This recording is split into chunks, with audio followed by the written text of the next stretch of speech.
Class 12th बहुत ज़्यादा important है आप सभी के लिए। 5 बेसिक स्टेप्स हैं। इससे फ़ायदा क्या होगा, जब आप अपनी बुक्स को पढ़ रहे होंगे तो आपको तब आइडिया लग जाएगा कि हाँ यार, ये वाला टॉपिक मोस्ट रिपीटेडली पूछा गया, इसको मुझे अच्छे से पढ़ना है। अब हमें सिर्फ ब्रेन को क्लोज करके रैंडमली बुक को रटना नहीं है, बल्कि चीज़ों को सच में समझना है। ये 6 चीज़ें अपने आप से हर टॉपिक को लेकर पूछनी।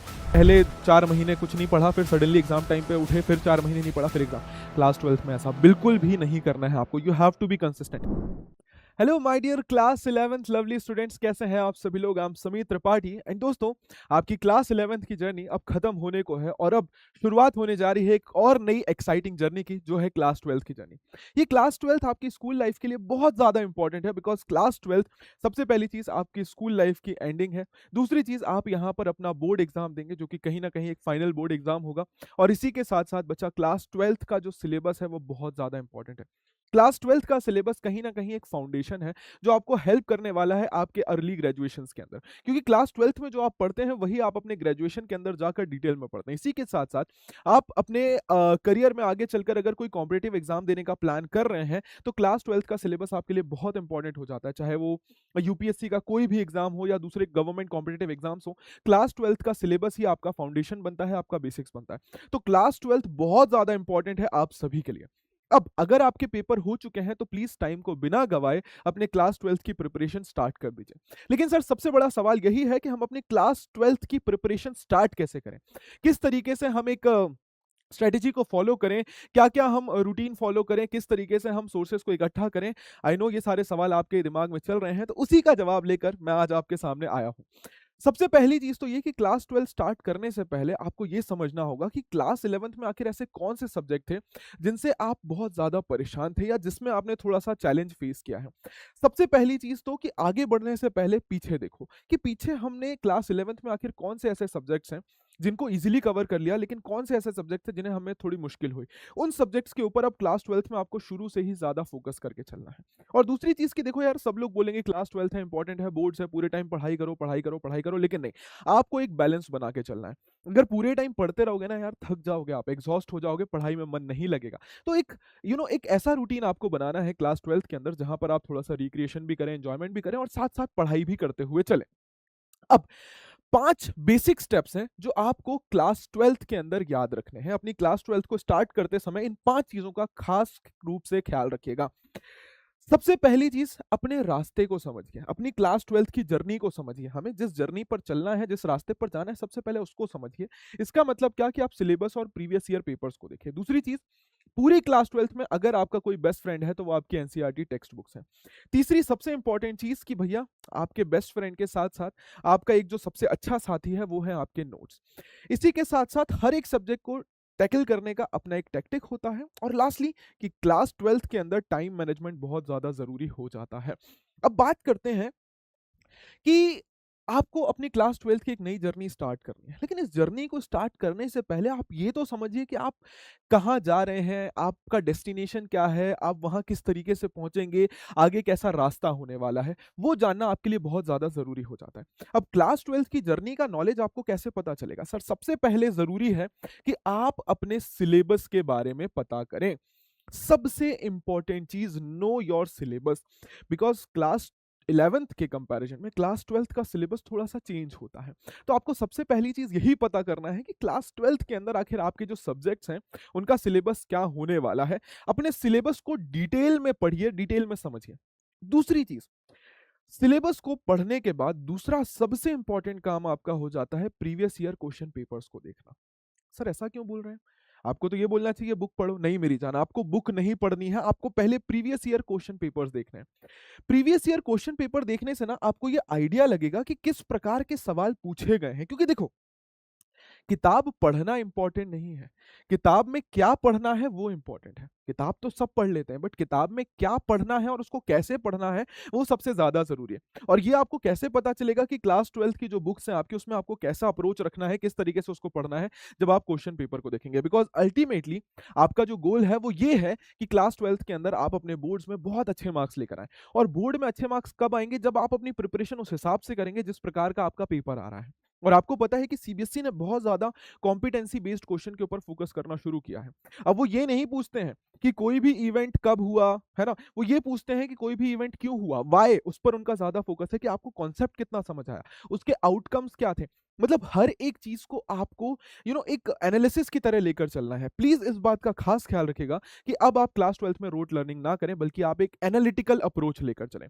और वो चीज़ें आपको समझ आएँगी जब आप पीवाईक्यूज़ देखेंगे, क्योंकि उससे आपको ये पता चलेगा कि प्रीवियस ईयर क्वेश्चन किस प्रकार के आए थे। जब आप प्रीवियस ईयर क्वेश्चन को देखते हैं ना, तो आपको एक इमीडिएट अंडरस्टैंडिंग लग जाती है कि एग्जाम का पैटर्न कैसा है, किस प्रकार के ऐसे आते हैं, किस प्रकार के क्वेश्चन आते हैं, कौन से कॉन्सेप्ट्स हैं जो ज्यादातर पूछे जाते हैं। इससे फायदा क्या होगा, जब आप अपनी बुक्स को पढ़ रहे होंगे तो आपको तब आइडिया लग जाएगा कि हाँ यार, ये वाला टॉपिक मोस्ट रिपीटेडली पूछा गया, इसको मुझे अच्छे से पढ़ना है। आप उन टॉपिक्स पे ज्यादा ध्यान दे पाएंगे, और जो लीस्ट इंपॉर्टेंट टॉपिक्स हैं उनको आप स्टार्टिंग से ही छोड़ पाएंगे। This will help you to minimize your syllabus. दूसरी इंपॉर्टेंट चीज, मैंने जैसा कहा कि आपके जो बेस्ट फ्रेंड्स हैं, या आप कह लो कि आपकी बाइबल, भगवत गीता, कुछ भी कह लो, वो है आपकी एनसीईआरटी।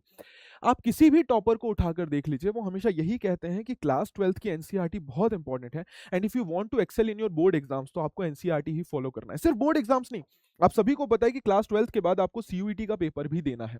तो चाहे बोर्ड एग्जाम्स हो, या फिर आपके सीयूईटी का एग्जामिनेशन हो, या कोई दूसरे एंट्रेंस टेस्ट हो, सब में एनसीईआरटी ही इंपॉर्टेंट होती है।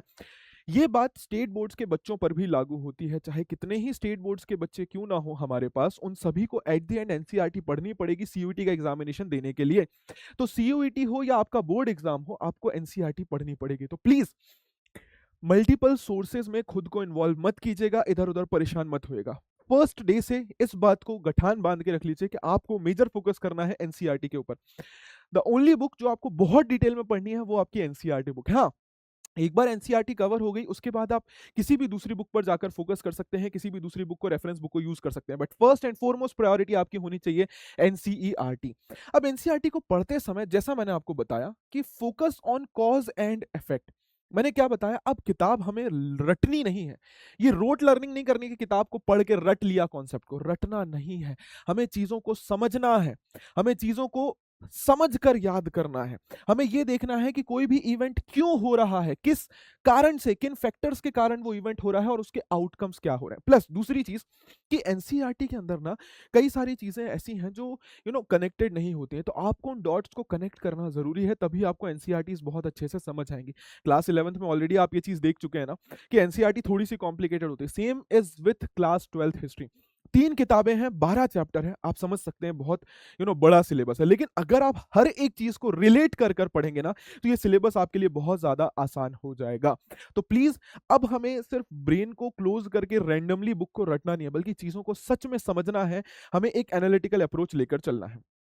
Third important thing, the two read rule. देखो, क्लास 12th का जब आप सिलेबस स्टार्ट करेंगे, तो इनिशियली आपको थोड़ी सी परेशानी होगी सिलेबस को समझने के लिए, बिकॉज देखो, सिलेबस की सबसे पहली चीज, या बुक्स की सबसे पहली चीज होती है अंडरस्टैंडिंग। अब हम लोग क्या करते हैं ना कि हमने एक बार कोई चीज पढ़ी और हम फिर हैरान होने लगते हैं, परेशान होने लगते हैं कि यार हमें वो समझ नहीं आ रहा है। देखो मेरी जान, मिनिमम 2 बार जब तक आप अपनी क्लास 12th की सारी किताबों को नहीं पढ़ेंगे, चीजें आपको समझ नहीं आएंगी। ये अभी से समझ लीजिए। तो कभी भी फर्स्ट टाइम में अगर कुछ समझ नहीं हो रहा है, हैरान होने की, परेशान होने की जरूरत नहीं है। मिनिमम 2 बार जब तक आप किसी चैप्टर को नहीं पढ़ेंगे, एक बेसिक अंडरस्टैंडिंग आपकी उस चैप्टर की नहीं बनेगी।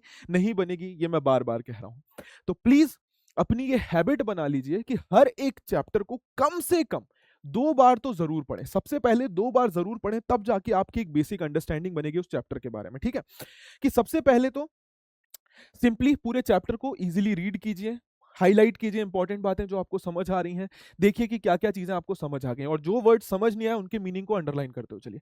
दूसरी बार जब किताब को आप पढ़ रहे हो, तो मेजर हाईलाइटिंग वाला जो काम है कि हाँ ये पॉइंट इंपॉर्टेंट है, ये पॉइंट इंपॉर्टेंट है, वो आप सेकेंड टाइम में करेंगे। अब ऐसा नहीं कि सिर्फ पूरे साल में बुक को 2 बार पढ़ना है। मैंने क्या बोला, अंडरस्टैंडिंग डेवलप करने के लिए आपको कम से कम पहले तो चैप्टर को 2 बार पढ़ना पड़ेगा। इसके बाद पूरे साल भर में there are no limited numbers कि आपको किताब कितने बार पढ़ना है। इन्फिनाइट नंबर ऑफ टाइम्स पढ़ो, आपके ऊपर है आप कितनी बार बुक को पढ़ सकते हैं। क्लास 12th के अंदर ना बच्चों का एक सबसे मेजर कंसर्न है, सर डेट्स याद नहीं हो रही हैं, सर इवेंट्स याद नहीं हो रहे हैं, सर पढ़ते हैं लेकिन भूल जाते हैं। द मेजर रीजन इज कि आप बुक रीडिंग नहीं करते हैं। एनी नंबर ऑफ टाइम आप बुक रीडिंग करिए, वो कम ही लगेगा। तो प्लीज बुक रीडिंग को अपनी आदत बना लीजिए, और पहली बार में कम से कम 2 बार बुक को पढ़ना ही है जब आप कोई चैप्टर पढ़ रहे हो, क्योंकि तभी आपको उसकी अंडरस्टैंडिंग मिलेगी। इनफैक्ट आप देखेंगे कि क्लास 12th की एक टॉपर नहीं है ह्यूमैनिटीज से, उन्होंने यही बोला है कि उनके टॉपर होने का सबसे बड़ा रीजन या सबसे बड़ा सक्सेस पता है क्या है? कि उन्होंने 10 से 15 से 20 बार हर एक चैप्टर को पढ़ा है, और तब जाकर वो चैप्टर उनको थॉरली समझ आया है। नेक्स्ट इंपॉर्टेंट चीज कि यार नोट मेकिंग बहुत जरूरी हो जाती है। आपको ऑलरेडी पता ही है कि ह्यूमैनिटीज का सिलेबस कितना ज्यादा बड़ा होता है, आपके हर एक सब्जेक्ट का सिलेबस कितना बड़ा होता है। आप हर बार पूरी बुक को दोबारा से रीड नहीं कर सकते, खासकर एग्जाम टाइम्स में जब आपके पास समय कम होता है और सिलेबस ज्यादा होता है। तो प्लीज स्टार्टिंग से ही अपनी नोट मेकिंग करना शुरू कर दीजिए, एंड ट्रस्ट मी, आपके बोर्ड एग्जाम का जो स्कोर है उसको इंपैक्ट करने में कहीं ना कहीं नोट मेकिंग का बहुत बड़ा रोल हो जाता है।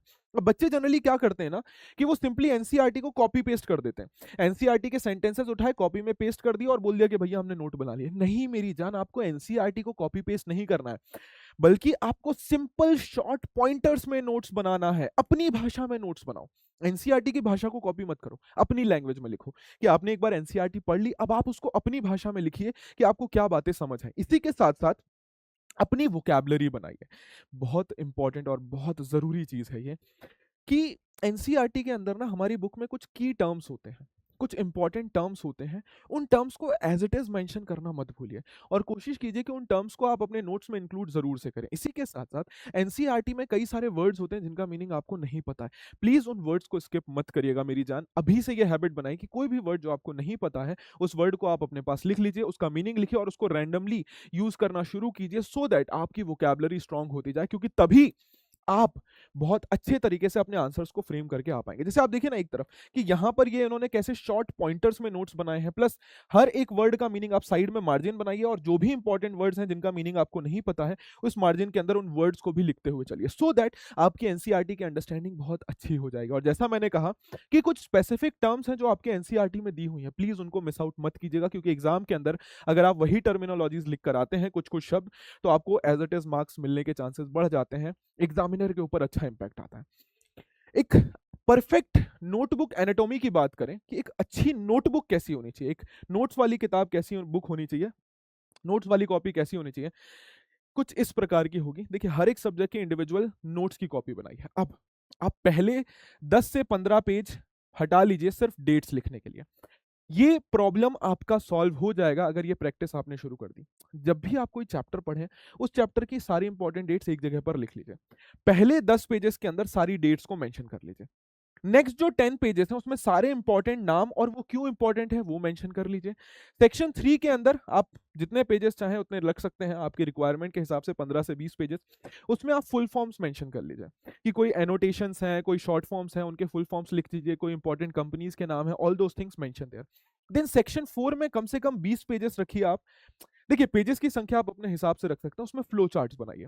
हर एक चैप्टर का स्मॉल फ्लो चार्ट बनाइए कि फ्लो ऑफ इवेंट्स क्या क्या है, कहाँ पे क्या हुआ। अच्छा ये हड़प्पन सिविलाइजेशन है तो पहले वहाँ पे डाइटरी प्रैक्टिसेस हैं, डाइटरी प्रैक्टिसेस में क्या क्या दिया गया है, फिर आगे टाउन प्लानिंग में क्या क्या पॉइंट्स दिए गए हैं, वो फ्लो चार्ट्स बनाइए। और बाकी के बचे हुए पेजेस में आप डिटेल्ड नोट्स अपने लिख सकते हैं। तो कुछ इस प्रकार की आपको नोट मेकिंग करनी है अपनी क्लास 12th के अंदर, एंड प्लीज इसको ध्यान से करना ही है, स्किप मत करिएगा। नाउ बात करते हैं कि अपने सिलेबस को पढ़ने की कुछ टैक्टिक्स हैं जो आपको डेवलप करनी है। प्लीज क्लास 12th को आपको सीरियसली लेना है, और अगर सच में बोर्ड्स में आपको अच्छे मार्क्स स्कोर करने हैं तो वो वाली आदत हमें छोड़नी होगी कि किताब रट ली बस हो गया, जो आता है रट के लिख कर आ गए। नहीं, अब आपका रटना और लिखना पॉइंट नहीं, अब आपका समझना बहुत ज्यादा जरूरी है। जैसे आप देखो, आपको फोकस करना है, खासकर हिस्ट्री और पॉलिटिकल साइंस की बात करें तो यहाँ पर मेमोरी और लर्निंग इंपॉर्टेंट है। इसमें 6 क्वेश्चन फॉर्मूला बहुत इंपॉर्टेंट हो जाता है। खासकर हिस्ट्री की बात करूं, who, what, how, when, why, where, ये 6 चीजें अपने आप से हर टॉपिक को लेकर पूछो। किसने, क्या, कैसे, कब, क्यों और कहां पर। ठीक है। और जब आप ऐसे फ्लो चार्ट्स को बनाएंगे, ऐसे अपने नोट्स को बनाएंगे, अपने आप से ये सवाल पूछेंगे, तो ट्रस्ट मी आप कॉम्पिटेंसी बेस्ड क्वेश्चंस को इजीली टैकल करके आ पाएंगे।